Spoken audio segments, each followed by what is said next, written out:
नमस्कार दोस्तों। आज जो कहानी मैं आपको सुनाने जा रहा हूँ, इस कहानी के लेखक हैं गैब्रियल गार्सिया मार्केज।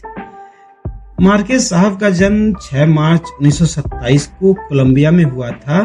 कहानी तो वैसे स्पेनिश भाषा में लिखी गई है, लेकिन मनोज पटेल जी ने इसको हिंदी में अनुवादित किया है और कहानी का शीर्षक है ऐसे ही किसी दिन।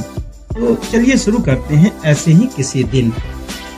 उस सोमवार की सुबह गर्म और बिना बारिश वाली हुई। तड़के जागने वाले ऑरेलिया एस्कोबार ने, जो दांतों का बिना डिग्री वाला डॉक्टर था, अपना क्लिनिक 6 बजे ही खोल दिया। उसने शीशे की अलमारी से नकली दांत निकाले, जो अब भी खड़िया मिट्टी के सांचे में जड़े हुए थे, और मुट्ठी भर औजारों को उनके आकार के क्रम में मेज पर यूं सजा के रखा जैसे उनकी नुमाइश की जा रही हो।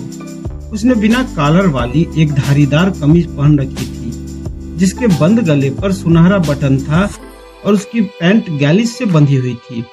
वह दुबला पतला सीकिया इंसान था, जिसकी निगाह कभी कभार ही हालात के अनुरूप हो पाती थी, जैसा कि बहरे लोगों की निगाहों के मामले में होता है। औजारों को मेज पर व्यवस्थित करने के बाद वह ड्रिल को कुर्सी के पास खींच लाया और नकली दांतों को चमकाने बैठ गया। वह अपने काम के बारे में सोचता नहीं दिख रहा था, बल्कि ड्रिल को अपने पैरों से चलाते हुए, तब भी जबकि उसकी जरूरत नहीं होती थी, वह निरंतर काम किए जा रहा था। 8 बजे के बाद खिड़की से आसमान को देखने के इरादे से वह थोड़ी देर के लिए रुका और उसने देखा कि 2 विचार मग्न बाज बगल के मकान की सहतीर पर धूप ले रहे थे। वह इस ख्याल के साथ फिर काम में जुट गया कि दोपहर के खाने के पहले फिर से बारिश होगी। अपने 11 वर्षीय बेटे की तेज आवाज से उसका ध्यान भंग हुआ। पापा, क्या है? मेयर पूछ रहे हैं कि क्या आप उनका दांत निकाल देंगे? उससे बता दो कि मैं यहाँ नहीं हूँ। वह एक सोने का दांत चमका रहा था। हाथ भर की दूरी पर ले जाकर उसने आंखें भींचकर दांतों को जांचा परखा। छोटे से वेटिंग रूम से उसका बेटा फिर से चिल्लाया, वो कह रहे हैं कि आप यहीं हैं, और यह भी कि वह आपकी आवाज सुन सकते हैं। दंत चिकित्सक ने दांतों की जांच पड़ताल जारी रखी। उसे मेज पर बाकी चमकाए जा चुके दांतों के साथ रखने के बाद ही वह बोला, अच्छा है, सुनने दो उसे। वह फिर से ड्रिल चलाने लगा। उसने गत्ते के डिब्बे से, जहाँ की वह ऐसी चीजें रखता था जिन पर काम करना बाकी है, कुछ दांत निकाले और सोने को चमकाने में जुट गया। पापा, क्या है? उसने अब भी अपना हाव भाव नहीं बदला था। वह कह रहे हैं कि अगर आप उनका दांत नहीं निकालोगे तो वह आपको गोली मार देंगे। बिना हड़बड़ाए, बहुत स्थिर गति से उसने ड्रिल को पैडल मारना बंद किया। उसने उसे कुर्सी से परे धकेला और मेज की निचली दराज को पूरा बाहर खींच लिया। उसमें एक रिवॉल्वर पड़ी थी। ठीक है, उसने कहा, उससे कहो कि आकर मुझे गोली मार दे। उसने कुर्सी को घुमाई, दरवाजे के सामने कर लिया। उसका हाथ दराज के सिरे पर टिका हुआ था। मेयर दरवाजे पर नजर आया। उसने अपने चेहरे के बाईं तरफ जो दाढ़ी बनाई हुई थी, लेकिन दूसरी तरफ सूजन और दर्द की वजह से 5 दिन की बढ़ी हुई दाढ़ी मौजूद थी। दंत चिकित्सक ने उसकी नीरस आंखों में कई रातों की नाउम्मीदी देखी। उसने अपने उंगली के पोरों से दरवाजे को बंद कर धीरे से कहा, बैठ जाओ। गुड मॉर्निंग, मेयर ने कहा। मॉर्निंग, दंत चिकित्सक ने कहा। जब औजार उबल रहे थे, मेयर ने अपना सर कुर्सी के सिरहाने पर टिका दिया और कुछ बेहतर महसूस करने लगा। उसकी सांसें सर्द थी। यह एक घटिया क्लिनिक थी।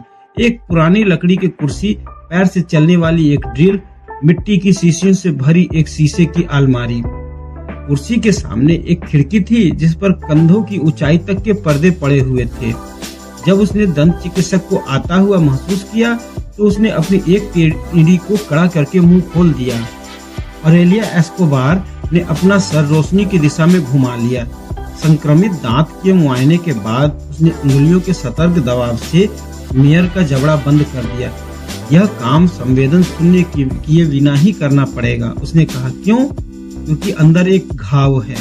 मेयर ने उसकी आंखों में देखा। ठीक है, उसने कहा और मुस्कुराने की कोशिश की। दंत चिकित्सक जवाब में नहीं मुस्कुराया। अब भी बिना किसी जल्दीबाजी के वह विसंक्रमित औजारों का पात्र काम करने की मेज तक ले आया और उन्हें एक ठंडी चिमटी की सहायता से पानी से बाहर निकाला। फिर उसने पीकदान को जूते की नोक से धकेला और वॉश बेसिन में हाथ धुलने के लिए गया।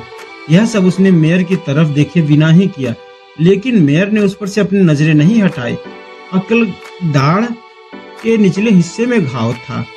दंत चिकित्सक ने अपने पैर फैलाकर गर्म सनासी से दांत को पकड़ लिया।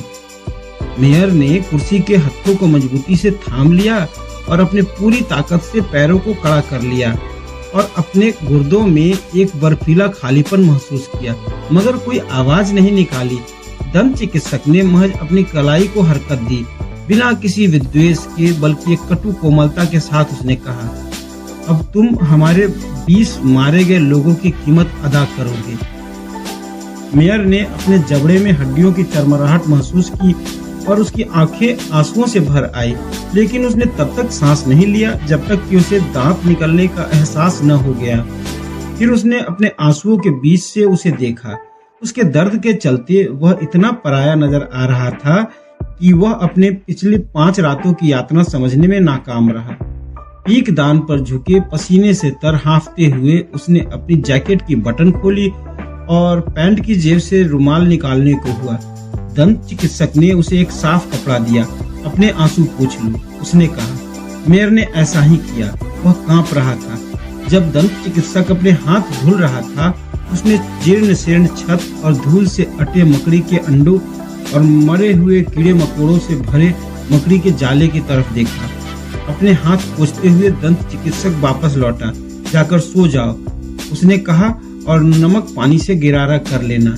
मेयर उठ खड़ा हुआ और एक अनौपचारिक फौजी सलामी के साथ विदा लेकर जैकेट की बटन बंद किए बिना ही अपने पैर फैलाता दरवाजे की ओर बढ़ गया। बिल भेज देना, उसने कहा, तुम्हारे या शहर के नाम। मेयर ने उसकी तरफ नहीं देखा। उसने दरवाजा बंद कर दिया और पीछे से कहा, एक ही बात है। कहानी समाप्त होती है। धन्यवाद।